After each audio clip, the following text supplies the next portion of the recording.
Are you here to practice court? Are you, I don't understand what this has to do with anything. I'm asking the questions, and I don't care whether you think you understand it or not. You've come up here with your sovereign citizen. I'm not a sovereign citizen. I did not claim to be a sovereign citizen. I don't understand the charges. I don't stand under the charges. If that's what we're talking about, I want to just put my statement on record.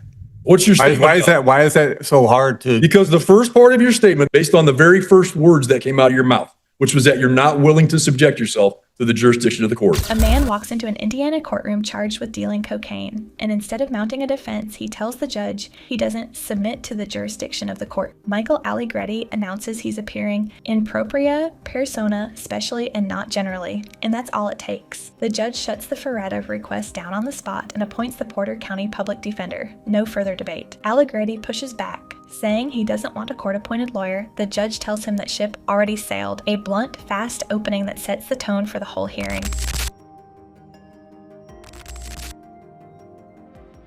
You know what direct contempt of court is, sir? Yes. Direct contempt of court is when you are in contempt of these proceedings. And one way that you can be in contempt of court is if you refuse to answer questions and you delay the proceedings in front of this court. Yes. And you're refusing to answer questions that are as simple as, what is your address? And we need to know the address for the official court record. You understand that, sir? Yes. What's your address? 702 Indianapolis, Indiana. What's the zip code? 46260. Just so you're clear, do you know what the penalty is I can give you for direct contempt of court? No. Up to 6 months in jail with no good time credit. You understand that? Yes, Your Honor. Okay. So you're clear.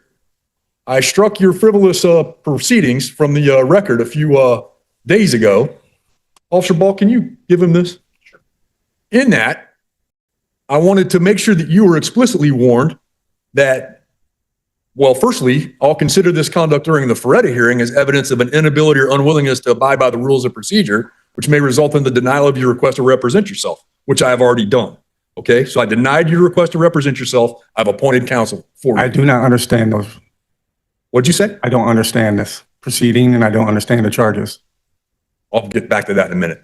Okay. The second thing I notified you is that I may exercise my inherent authority to impose filing restrictions on you to prohibit you from filing any future pro se documents without prior judicial screening and approval. I've taken care of that because I've appointed counsel for you. And you're not allowed to do what's called hybrid representation. You're not allowed to also file things at the same time your lawyer's filing things because they're responsible for anything that would come to this court. Do you understand? So any motion I do that not they would understand. file. What did you not understand? The words I used or what they mean? Everything. What's your level of education, sir? I had some college. Okay, so you graduated from high school? No, I did not have GED. You have a GED? So you graduated from high school? You have a equivalency Yes. of a high school graduation? Yes. Okay. This stretch is heavy on procedure, but important. The judge tells Allegretti he's already had 2 prior filings struck from the record for being frivolous, and warns he may soon require pre-approval before filing anything else. He also explains hybrid representation. Allegretti can't act as his own lawyer while also having appointed counsel file on his behalf. Allegretti keeps resisting, calling the public defender underrepresented under the Bar Association, and insisting he can represent himself. The judge circles back to the same root issue. You can't reject the court's authority and still expect to stand in front of it as your own attorney. It's repetitive, but it's the judge building an airtight record for what's coming. Well, we're going to sit here until you understand, or until you at least acknowledge you understand. And if That's you don't, fine, Your Honor. I have the day off of work. say what? I have the day off of work. I can stay. Okay. So count 1 says that you're charged with dealing cocaine. It alleges that on or about September 28, 2025, here in Porter County, you did knowingly or intentionally possess with the intent to deliver or finance the delivery of cocaine or narcotic drug, and the amount was at least 10 grams, contrary to the form of statute. You understand the charges in count 1? No, I do not. What do you not understand, sir? The words I used or what they mean? What is the definition of understand in the law? Sir, you have to just acknowledge whether or not you understand. I don't understand, though. Which part do you not understand? I don't understand all of it. Okay, well, let me go through it again. Count 1 suggests that you dealt cocaine, a level 2 felony. You understand what a date would be, September 28th of 2025? I still don't understand. Sir, do you not understand what date would be September 28th of 2025? I accept your date, but I don't understand the natures of these charges. Okay, sir, you're about this close to being held in contempt of court. You understand that? I understand, Your Honor. And if you're held in contempt, I'm going to put you in jail, sir. And I'm going to jail you Why until are you tomorrow. forcing me to understand the charges? I'm not forcing you to, sir. Yeah, I'm Marv, just if you're just going to give me an trying to attorney. go through the statutory and constitutional procedures required of me in this court. And that's for me to make sure you have a knowing and voluntary, well, not knowing and voluntary, but you have an understanding of the charges filed against you. It's part of your constitutional requirement. And if it is, I do have rights too, right?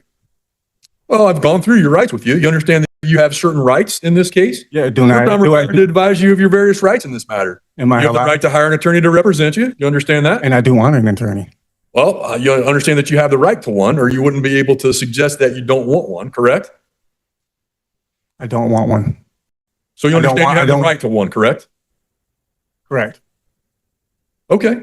And you understand that if you can't afford one, the court will appoint one for you, correct? If that's what you say.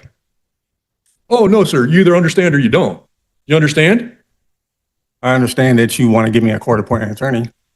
No. I already appointed a court-appointed attorney for you because you can't get through the Feretta hearing. You understand why you can't get through the Feretta hearing? No, I do not. What were the first words out of your mouth when you read off your card earlier? I said I'm in pria persona. And then? If this case already has you hooked, you're in the right place. Like and subscribe to Court with Mia. I cover the most epic, jaw-dropping court cases you won't believe are real. Especially and not generally, I do not submit to the court's jurisdiction of the court as a defendant. And that's all I need to hear, sir. That's all I need to hear, because if you're not willing to submit yourself to the jurisdiction of the court, you cannot represent yourself in front of this proceeding. Do you understand that, sir? You know what jurisdiction is? Yes. Tell me about it. You think that you have jurisdiction over my body and I'm a living human What does it being. mean, sir? Are you here to practice court? I don't understand what this has to do with anything. I'm asking the questions, and I don't care whether you think you understand it or not. You've come up here with your sovereign citizen I'm not a sovereign citizen. I did not claim to be a sovereign citizen. trying to bring I'm using the law in equity. confusing sort of pseudo-legal jargon into the court, arguing things that aren't even based on criminal law. I didn't even get to And finish my suggesting statement. that you're not willing to subject yourself to the jurisdiction of the court. I didn't As a even- result, you can't have a lawyer. I'm sorry, you can't represent yourself. You have to have a lawyer, somebody who understands how the court proceedings work and is an officer of the court already. You understand that? No, I do not. Which part don't you understand, sir? Everything. I can't even state my statement. I want to just put my statement on record. What's your statement? Why is that so hard to? Because the first part of your statement, this is a Feretta hearing. I'm here for a Feretta hearing. I've already denied your Feretta rights based on the very first words that came out of your mouth, which was that you're not willing to subject yourself to the jurisdiction of the court. You're not willing to subject yourself to the jurisdiction of the court. You're not capable of representing yourself, and you must have counsel. I said as a defendant, Your Honor. Sir, I don't care how you try to qualify it. All right, sir, do you understand the allegations in count one No, I do not. related to the possession of cocaine? No, I do not. Okay. I'm going to give you another chance to explain to me what do you not understand. I don't understand the charges. I don't stand under the charges. If that's what we're talking about, I do not stand under these charges. I'm willing to hold you in contempt, and we can handle this again tomorrow, okay? So what I will do, Mr. Allegretti, is find that you've unduly delayed these proceedings. All I want to do Find you in direct contempt of court for your continuous delay of the proceedings. I'll sentence you to a day in the Porter County Jail for your Honor, I contempt. have a job. Please take Mr. Allegretti into custody.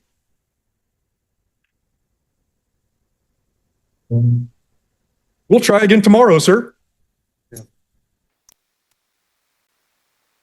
We'll be adjourned in F2-10947, and I'll open a new case on the contempt proceeding as required by rule. After the recess, the judge shifts into a full Feretta competency walkthrough, the legal checklist courts use before letting anyone represent themselves. He explains what a lawyer actually does, objecting to bad evidence, giving opening and closing statements, helping pick a jury, preserving the record for appeal. Then he turns it on Allegretti directly, asking about his public speaking experience. Allegretti claims he's spoken to groups of 25 or more than a handful of times, later landing on 6. It's a slow, methodical section, but it matters. The judge is documenting point by point exactly why self-representation isn't a fair fight here. You believe you're able to read a lot of information and Yes. digest a lot of information? Yes. What about your writing ability? Yes. Tell me more about your ability to write. I wrote up all those. I wrote up all those notices. You didn't read them? You wrote some documents and Yes. filed those with the court on 2 separate occasions. Yes. I struck both of those filings from the record because. Yes. But that's the degree that I'm on. Okay, so how did you compose those? I wrote them. And what did you use as reference? Equitable law. Okay, you understand this is not a court of equity? You're telling me that that all courts are not with equity? No court in Indiana is equitable? This is not an equitable proceeding here. Absolutely not. This is a proceeding at law. Okay. Well, I represent myself under equitable law. Well, we make a, I think, fine distinction in Indiana between what are equitable cases and what are cases at law. And this one most assuredly is a case at law. You're entitled to a jury trial. You understand that in an equitable case, you're not entitled to a jury trial? You understand that? Yep. You do? You're telling me now. Okay. I'm learning as I go. Okay. Anyway, so you, along that same vein, had filed some documents with the court. In those documents, you attempted to distinguish between your physical self and a capitalized corporate version of your name, not even your legal name. You understand that the court doesn't recognize that distinction? No, I do not. Okay. You understand that if you represent yourself, you'll be proceeding as the single legal entity named in the charging information, specifically Michael Corleone Allegretti. That's not my name. You understand that the court won't entertain any arguments to the contrary. If that's what you're telling me. Okay. Is that a yes or a no? I understand that. No. What I asked was whether or not you are aware that the court will not entertain arguments to the contrary. Your name is Michael Corleone Allegretti. That is your legal name. That's not my legal name. I changed it. Do you have documentation that you Yes, changed I your do. name? Please don't cut me Oh, off. sorry. Where did you get that documentation? In Michigan. In the state of Michigan? Yes. You have a court order that changes your legal name? Yes, I do. Where's that documentation? In my files. I had it in my possession yesterday. Okay. Well, in this order today, will order you to provide the change of name I will. order from the state of Michigan to the court I have no problem. within, say, 10 days. I can do it today. And then, well, I'm going to give you 10 days. Okay. Thank you. And then have you not changed your driver's license? Not yet. I'm still in the process of doing everything. When did you have the hearing that resulted in the name change? I put it on my documents when I gave you the notice of intent. I put it on my documents then. Do you still have the copies? How recently was it? I don't remember the exact date. Did you have to go to court in Michigan for it? Yes. You don't remember when it was? I don't know the exact date. No. Were these charges I gave you all the documents, sir. were these charges already filed at that time? Yes. The judge now directly confronts the legal theory Allegretti's been building his whole defense on. He explains plainly that personal consent to jurisdiction isn't required in a criminal case. The state's authority doesn't depend on Allegretti agreeing to it. Allegretti says he doesn't understand. Again, the judge raises something serious here. He floats the idea that continued claims of not understanding basic terms could eventually prompt a competency evaluation. Allegretti flatly denies any incapacity and calls the judge an actor. It's a tense, revealing moment. The judge trying to separate genuine confusion from a deliberate strategy. Understand that I will not permit you to waste the court's time or the jury's time by raising the theories that you've raised thus far, commercial law defenses, or challenging, say, the capitalization of your name, for example. Do you want me to answer? It was a question. You Yes. understand that? Yeah. And you understand that if you attempt to use your self-representation to file frivolous documents, disrupt proceedings, or refuse to follow rulings on issues, I'll find that you forfeited your right to represent yourself and will appoint counsel to take over your defense. Are you going to give me examples of frivolous? Because I won't know until I file them. Well, the 2 attempts you've made to file documents previously were both deemed to be frivolous. So should I just bring them to you directly and then you'll let me know? I haven't made that ruling yet to require screening before filing, but it's on the horizon if you continue to file things that have nothing to do with a criminal case. Okay. So because you answered no to the first couple questions, you really aren't capable of representing yourself. And I do think that my ruling yesterday was correct. It seems that you're unable or unwilling to abide by the rules of procedure and substantive law. And I don't think that you can make a valid waiver of counsel.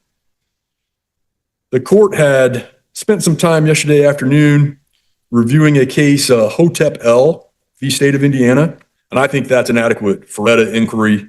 Again, I think I must deny your request to proceed pro se.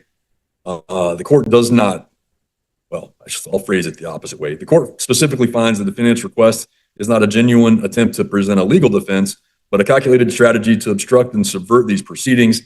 Defendants utilizing the rhetoric of what is commonly referred to as the sovereign citizen movement, including raising nonsensical challenges to subject matter jurisdiction, attempting to apply commercial law to a criminal prosecution. The right of self-representation is not a license to abuse the dignity of the courtroom or ignore relevant rules of procedure and substantive law. Based upon the filings that were previously stricken and the statements in open court today, court finds that the defendant's unwilling to comply with the rules of procedure and intends to use self-representation solely for the deliberate disruption of the proceedings. So I will deny the request to proceed pro se. I will maintain the appointment of counsel of Mr. Patton. And I think that will do it. We need to get some hearings. We need to get a hearing on the calendar.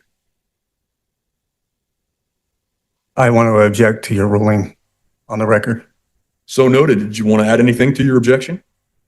I know I can represent myself. This wasn't a defendant who misunderstood the system. It was a defendant testing it. The judge stayed patient, built his record step by step, and only escalated when the tactics kept repeating. I side with the judge here. He gave every chance before shutting the door. Was jailing him for contempt the right call or too fast? Let us know in the comments. That's a wrap on another epic case, and honestly, I have so many more where that came from. Drop a comment and tell me what you thought, and make sure you're subscribed to Court with Mia so you never miss the next one. See you there.